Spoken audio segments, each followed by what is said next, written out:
I never thought it would happen to me. We had been together for over a decade, married for 7 years. 2 kids, a nice house, a predictable life. At least that's what I thought. I had my suspicions. There were little things here and there.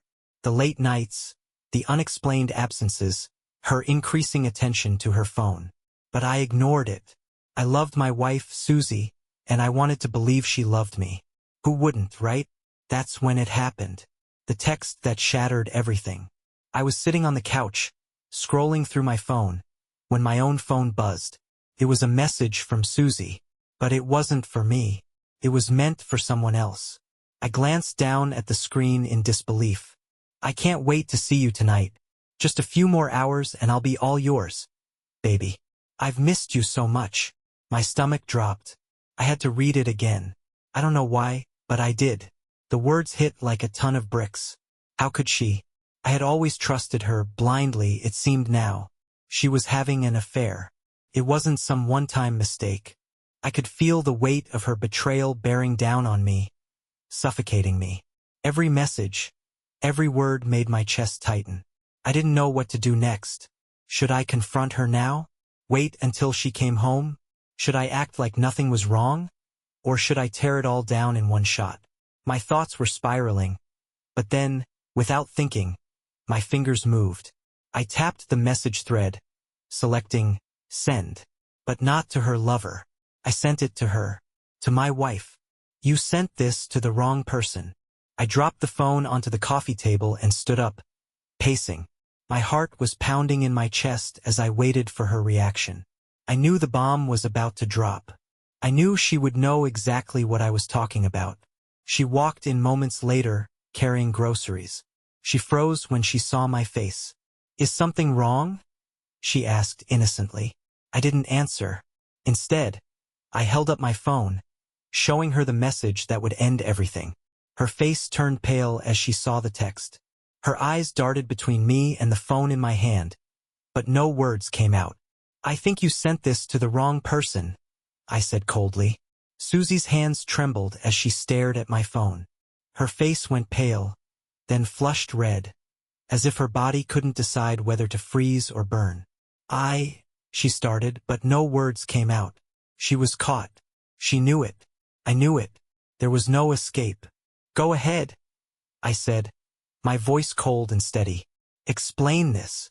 She swallowed hard, her eyes darting around the room like she was looking for an escape route. It's not what it looks like. I laughed, a hollow, bitter laugh. Not what it looks like? I echoed. Then tell me, Susie, what exactly does... I can't wait to see you tonight. I've missed you so much. Mean. Tears welled up in her eyes. Fake or real? I wasn't sure. Please, she whispered. Let's talk about this. No, I snapped. You're not going to weasel your way out of this. Who is he? She hesitated, just for a second. But that second was enough. I stepped closer, lowering my voice. Don't make me find out on my own. She took a shaky breath, then, finally, said his name. Paul. Paul. I knew a Paul. My mind raced. Paul from her work? Paul from our friend's circle? Paul from... And then it clicked. Paul was my best friend. I staggered back, like I had been physically punched. Paul? I repeated, my voice barely above a whisper. She reached out toward me. Please, let's just... Don't, I said, pulling away. My hands were clenched so tight. My nails were digging into my palms. How long? She hesitated again. That was all the answer I needed. How long, Susie? I roared. She flinched. A few months. I nodded, feeling numb. A few months. That meant birthdays, holidays, mornings where we woke up next to each other. And she kissed me like nothing was wrong. The betrayal wasn't just in the messages. It was in every lie she told. Every touch she gave me while she was giving herself to him. And I wasn't just angry. I was done. You need to leave, I said flatly. Her eyes widened. Wait, what? No, please. We can.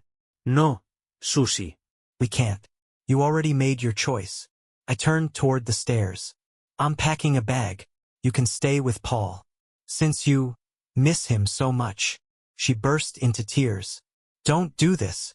Please. Think of the kids. I froze mid-step. The kids. Of course. I turned back to her, my voice deadly calm. Oh, I'm thinking about them, all right? And in that moment, I knew exactly what I needed to do. Susie stood there sobbing, but I felt nothing. No sympathy. No regret. Just a cold, calculating rage. She had betrayed me, and she had the audacity to beg me to think about the kids? I already was. I turned away and headed upstairs. She followed, still pleading. Please, don't leave. We can work through this, I swear. I made a mistake, but I still love you. I ignored her and grabbed a duffel bag from the closet, stuffing clothes into it. My mind was racing. Not with pain, not with sadness, but with a plan. Where are you going? She sobbed. I zipped up the bag and turned to face her. To get a lawyer. Her breath hitched. Wait. No, please, we don't have to do that yet. Oh, but we do. I cut in. And I hope you and Paul are ready, because I'm taking everything. She shook her head violently. You can't just take the kids away from me. I'm their mother. And I'm their father. I shot back. A father who doesn't lie. A father who doesn't sneak around. A father who doesn't destroy his family for a cheap thrill. She crumpled onto the bed, sobbing into her hands. But I wasn't done. Not by a long shot. I pulled out my phone. What are you doing? She asked, her voice trembling. Calling Paul. Her face drained of all color. No. Please. I smirked. What's wrong? You seemed pretty eager to talk to him earlier. She lunged for my phone, but I was faster. I hit call and put it on speaker. The line rang once, twice, then, hey babe, you on your way? Silence. Then a shaky breath from Susie. Oh my God. Paul still didn't realize what was happening. Susie? Hello? I stepped closer to the phone and spoke, my voice deadly calm. Not Susie. A pause. Then click. He hung up. I let out a short laugh. Coward. Susie was shaking all over. Why did you do that? Because I want you to understand something, I said, leaning in close. He doesn't love you. He doesn't care about you. He was fine sneaking around with another man's wife. But the second he had to face the consequences, he ran. She clutched at my arm. Please. I'll do anything. I'll go to therapy. We can fix this. I looked down at her, and for the first time I felt pity. Not because I still cared, because I didn't, but because she was so desperate to undo something that couldn't be undone. No, Susie, I said softly. We can't.